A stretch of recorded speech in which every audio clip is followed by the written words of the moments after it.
मथुरा की ईदगाह में श्री कृष्ण जी की मूर्ति रखो। याद रखो, श्री कृष्ण जी ने अधर्मियों के लिए कहा, यदा यदा ही धर्मस्य ग्लानिर्भवति भारत अभ्युत्थानम धर्मस्य तदात्मानं सृजाम्यहम्। तुम्हारे इन नापाक हरकतों को मिटाने के लिए कल की अवतार आएगा तुम्हारे अकीदे के खिलाफ और तुम्हारे वजूद को खत्म करेगा। हमें यकीन है। एक मस्जिद हथियाने की कोशिश की, वो राज्यसभा का टिकट देकर आपने उनके ईमान और अकीदे को खरीदा और उसने भी अपना जमीर बेच लिया। अब तुम मथुरा की ईदगाह को लूटना चाहते हो। कई एकड़ में वो ईदगाह बनाए हुए और कहते हैं कि श्री कृष्ण जी वहां पर पैदा हुए और वहां पर बादशाह ने ईदगाह को बनाया। कहीं से कहीं तक मर जाओगे, 7वां पुष्ट तुम्हारा कब्र से उठकर आ जाएगा, तब भी ये साबित नहीं कर सकता कि मथुरा के जो ईदगाह है वहां पर श्री कृष्ण जी पैदा हुए थे। अरे श्री कृष्ण जी तो 8वें अवतार थे ना विष्णु के वो अवतार थे और विष्णु वो थे जो परमात्मा थे। और मैं 100 मर्तबा दलील दे चुका हूं कि परमात्मा कभी जन्म नहीं लेता। पूछो इन डुप्लीकेट सीएम को, इन इख्तिदार में बैठे हुए ताकत के नशे में चूर इन अय्याशों को पूछो। मैं दलील दूंगा, समझाऊंगा और कहूंगा कि परमात्मा कभी पैदा नहीं होता। उठाकर देख लो अपने ग्रंथों को। न तस्य कश्चित पतरस्ती लुके न चिस्ता निवच्चितिस्य लिंगम सकारनम कर्णाधिपाधिपो न चास्य कश्चित जनिता न चाधिपा। आरोप उपनिषद का मंत्र है। क्यों नहीं पढ़ते? श्री कृष्ण जी की मूर्ति रखने वाले आरएसएस, बजरंग दल, शिवसेना, ये 3 कम्युनिटी, तीनों ऑर्गेनाइजेशन के लोग उनके खून ज्यादा खोलते हैं उस ईदगाह के ऊपर कब्जा करने के लिए। तुम्हारे अब्बा ने नहीं बनाया, सिर्फ अपने आप को महामंडलेश्वर का, जूना अखाड़े का महामंडलेश्वर बना लेने से अपने आप को कोई सची सावित्री सीता मैया का हस्बैंड मर्यादा पुरुषोत्तम राम नहीं बन जाता है, कोई गुरु नहीं बन जाता है। गुरु मतलब अंधकार को तोड़ने वाला, गुरु अंधकार को नाश करने वाले को गुरु कहा जाता है। तुम तो गुरु नहीं, तुम तो पाखंडी हो, पाखंडी। इसलिए कि तुमने हिंदू धर्म को अलग नजरिए से देखा और इस्लाम को अलग नजरिए से देखा। वो इस्लाम जो औरत को सरबलंदी और इज्जत की जिंदगी देता हो, वो इस्लाम जो गुनाहों को, शराब पीने को गुनाह कहता हो, वो इस्लाम जो झूठ बोलने को पाप समझता हो, वो इस्लाम जो कुरान के खिलाफ जिंदगी गुजारने वाले को उनको कहा जाता है कि you are going to the wrong way. ये ताकत है इस्लाम में, कुरान में, ये पैगामात है। आप उस इस्लाम को, उस कुरान को गलत कहते हो तो अपनी किताब की प्रचार कर लीजिए जी।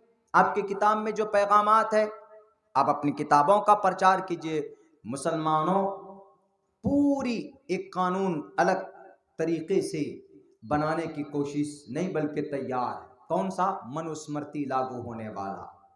आप देख लीजिएगा क्या है ये CAA वगैरह वगैरह, उसी का प्रीफेस है मुकद्दमतुल जैश। पहले ज़माने में जब जंग होती थी ना, तो उस जंग में जो बादशाह होते थे तो 5-10 लोगों की एक टुकड़ी भेज देते थे कि जाओ देखो क्या हालात, जंग कैसे करना, हमको हमला कैसे करना। ये उसको मुकद्दमतुल जैश बोलते थे। वो आइडिया पता लगाते थे कि हाँ सर उनके इतने फौजी हैं, उनके इतने फौजी हैं, इतनी तादाद है, इतने घोड़े हैं, इतने उनके लड़ाकू हैं। वो सारा रिपोर्ट पेश करता था, जिनको आज नेशनल एजेंसीज बोलते हैं। NSI, NSA हमारे इंटेलिजेंस के नाम हैं यहाँ पर भारत के अंदर।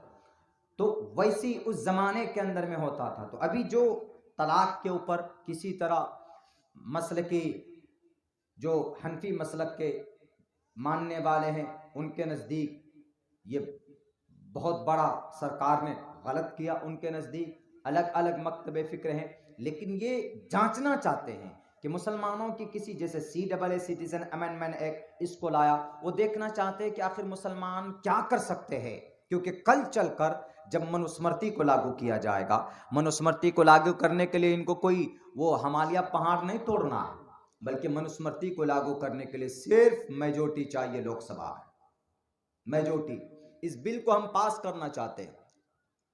What do you want? क्या ख्याल है आप लोगों का? वहां पर जितने भी उनके एमपीज होंगे वो कहेंगे हाँ सर, वी वांट, हम सब चाहते हैं, and I want, it's my great wishes of my life, ये मेरी जिंदगी का सपना है सर कि हम इस भारत को हिंदू राष्ट्र बनाएं। ये मेजोरिटी वहां चाहिए। उसके बाद राज्यसभा में आएगा दूसरे नंबर पे। हमने पहले पूरी प्रक्रिया, पूरी तरतीब बताई है कि कोई भी बिल जब पास किया जाता है, जब उसको एक्ट में बदला जाता है तो क्या प्रोसेस होती? 3 प्रोसेस होते, 3। एक प्रोसेस, सबसे पहला प्रोसेस, वो बिल की शक्ल में उसको लोकसभा में पेश करते हैं। पूछा जाता है ये इसमें क्या खराबी, उसमें लोग बोलते हैं। उसमें से एक बोलने वाला, इस्लाम की तरफ से मुसलमानों की तर्जुमानी करने वाले, हैदराबाद के वो शेर आजम हैं, वो बोलते हैं, वो वहां तर्जुमानी करते हैं पार्लियामेंट में। वहां सबको अधिकार होता है। अगर आपके हमारे अररिया के भी एमपी साहब अगेंस्ट में वोट डालते हैं, क्यों?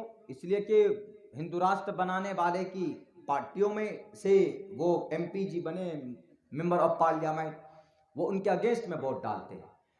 तो वहां पर चर्चा होता है। जब वहां पर चर्चा होने के बाद सभापति जो होते हैं, जो लोकसभा के स्पीकर होते हैं, वो वोटिंग कराते हैं कि कौन इनके फेवर में है इस बिल के, कौन इनके अगेंस्ट में है।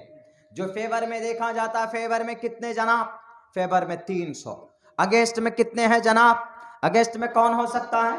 अपोजिशन अगेंस्ट में हो सकता है। लेकिन अपोजिशन भी तो यही चाहते हैं कि ये हिंदू राष्ट्र बने, क्योंकि उनका भगवान बजरंगबली, उनका भी भगवान बजरंगबली, उनका भगवान ब्रह्मा पैदा करने वाला, उनका भी पैदा करने वाला ब्रह्मा, जो अपोजिशन में, उनका भी परमात्मा शिव जी मारने वाले, इनके भी परमात्मा मारने वाले शिव जी, इनके भी जान निकालने वाले कौन? यमदूत, यमराज, इनके भी जान निकाले वाले, आत्मा को खींचने वाले यमराज। तो ये क्यों अपोज करेंगे जनाब? हाँ, अपनी जिम्मेदारी पूरी करते। क्या? अपोजिशन में है। अपोजिशन मतलब सरकार के खिलाफ। अपोजिशन वालों का यह काम होता है कि सरकार जो करे उस पर एतराज करे, चाहे सरकार अच्छा करे तो एतराज करे, बुरा करे तो एतराज करे। अपोजिशन का मतलब ये होता है एतराज करना, बार बार टांग अड़ाना, ऐसे करते। लेकिन तादाद तो उनकी ज्यादा, 303 है वो। 303 एक तरफ, 100-150 एक तरफ। किनकी बात मानी जाएगी? भारत के आपके संविधान में लिखा है कि जब लोकसभा में जब कोई बिल पारित किया जाता है तो राज्य लोकसभा के मेंबरान की अक्सरियत किधर ज्यादा। जब वहां 303 की तादाद होगी पास होने वालों में, वोट करने वालों में, तो वहां कोई रोक सकता है? कोई नहीं रोक पाएगा। अकेला एक शेर नहीं रोक सकता, 2 नहीं रोक सकता, बल्कि पास होगा वहां पर। उसके बाद कहां जाता है वो वहां से उठकर राज्यसभा में चले जाते। राज्यसभा में भी मेंबर होते महदूद। तो राज्यसभा में कौन है मेंबर ज्यादा?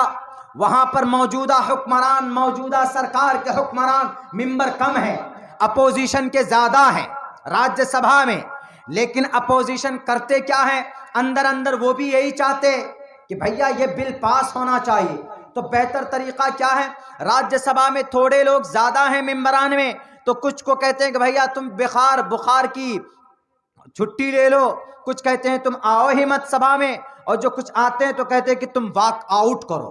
वॉक आउट का मतलब ना तुम हाँ ना तुम ना, मुर्दार बन जाओ, यस या नो कुछ नहीं, आंख में पट्टी बांध लो, गांधी जी के 3 बंदर बन जाओ तुम वहां पर। वो चुपचाप वॉक आउट। हम इसमें शरीक नहीं होंगे। क्यों जी? क्यों शरीक नहीं होंगे? जिन्होंने हमेशा से आपको कायद बनाया था पिछले 70 साल से, आज उनका वजूद खतरे में है, तो आज वॉकआउट क्यों करते हो? तो फिर होता क्या है? राज्यसभा में इनकी अक्सरियत है तो इनकी कम पड़ जाती है, उनकी थोड़ी 76 है तो और मिलाकर इनकी ज्यादा हो जाती है। तो लोकसभा में भी पास, राज्यसभा में भी पास। अब तीसरा कौन सी जगह है जहां पर मोहर लगना बाकी? तीसरी जगह इस बिल को रोकने के लिए एक ही आदमी को ताकत, एक ही आदमी की ताकत। फांसी की सजा वही रोक सकता। कोई बिल हो जाए, लोकसभा राज्यसभा में पास हो जाए, लेकिन उसका सिग्नेचर नहीं होगा, बिल नहीं पास हो सकता, वो एक्ट नहीं बन सकता। वो कौन? वो भारत के राष्ट्रपति। राष्ट्रपति को यह इजाजत है, अगर किसी को फांसी की सजा हो जाती है तो वो फांसी का जो मुजरिम है उसका वकील आखिर में लिखता है एक एप्लीकेशन, किन के पास? खुदा के पास। राष्ट्रपति उनके लिए खुदा है उस वक्त। उनके पास लिखता है कि सर मेरी गलती माफ कर दी जाए, मैं तौबा करता हूं, मुझे फांसी से, हमारे फांसी के लिए, हमारे फांसी को उम्र कैद में बदल दिया जाए। तो राष्ट्रपति देखेगा और करेगा, वो अगर सिग्नेचर कर देगा कि हाँ इसकी सजा उम्र कैद में, फांसी उम्र कैद में तब्दील कर दिया जाए, तो उसको हो सकता। कोई माय का लाल नहीं रोक सकता। किसी भी बिल को, किसी भी आखिरी फाइनल डिसीजन को अगर कोई रोक सकता है तो राष्ट्रपति रोक सकता है।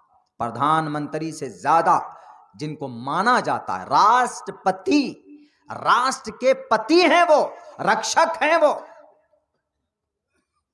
बाकी जो प्रधानमंत्री है, जो पीएम है, प्राइम मिनिस्टर है, प्राइम मिनिस्टर, उनकी नहीं चलती इस मामले में। इस मामले में उन्हीं की चलती। अगर उन्होंने कर दिया लोकसभा राज्यसभा में बिल पास, इन्होंने भी देखा कि हाँ भाई हमारे खुदाओं ने पास करवाया, आज जो बैठे हैं कुर्सी पर राष्ट्रपति, ये उन्हीं के आदमी। जी आपको ये पता होना चाहिए, ये उन्हीं के आदमी, डॉक्टर साहब। वो फौरन देखेंगे, ओहो बहुत मेहनत के साथ पास किए, चलिए कोई बात नहीं, फौरन बिना पढ़े सिग्नेचर कर दिए, जाओ। 3 जगह हो गया। जब राष्ट्रपति